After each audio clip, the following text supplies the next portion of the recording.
શ્રી ઉર આશા ઝવેરી ફાઉન્ડેશનના સહકારથી સંસ્થા પ્રાંગણમાં ગ્રીષ્મ તાલીમ વર્ગનું સમાપન કાર્યક્રમ યોજાયો. શ્રી ઉર આશા ઝવેરી ફાઉન્ડેશનના સહકારથી તારીખ 1 મે થી 7 જૂન દરમિયાન શિશુ વિહાર સંસ્થા પ્રાંગણમાં 3 તબક્કામાં ગ્રીષ્મ તાલીમ વર્ગ યોજાયો, જેમાં 495 વિદ્યાર્થીનીઓ અને 300 વિદ્યાર્થીઓએ ભાગ લઈ વિવિધ 15 કૌશલ્યમાં તાલીમ પ્રાપ્ત કરી હતી. શિશુ વિહાર પ્રાંગણમાં વર્ષ 1939 થી સતત 84 વર્ષથી પ્રતિવર્ષ યોજાતા ગ્રીષ્મ તાલીમમાં 12 દિવસ માટે 3 તાલીમ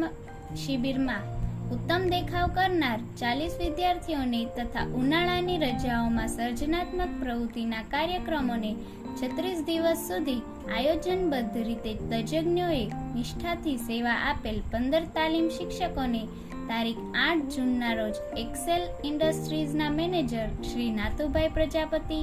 સંસ્થાના પ્રમુખ શ્રી રાજેન્દ્રભાઈ દવેની ઉપસ્થિતિમાં વિદ્યાર્થીઓને સંસ્થા તરફથી વિશેષ પુરસ્કારથી પ્રોત્સાહિત કરવામાં આવ્યા હતા. આ પ્રસંગે સંસ્થાની આરોગ્ય પ્રવૃત્તિ માટે શ્રી સવિતાબહેન પટેલની સ્મૃતિમાં ₹5 લાખનું અનુદાન આલ્ફ્રેડ શાળાના પૂર્વ આચાર્ય શ્રી રાઘવજીભાઈ પટેલે અર્પણ કરેલ.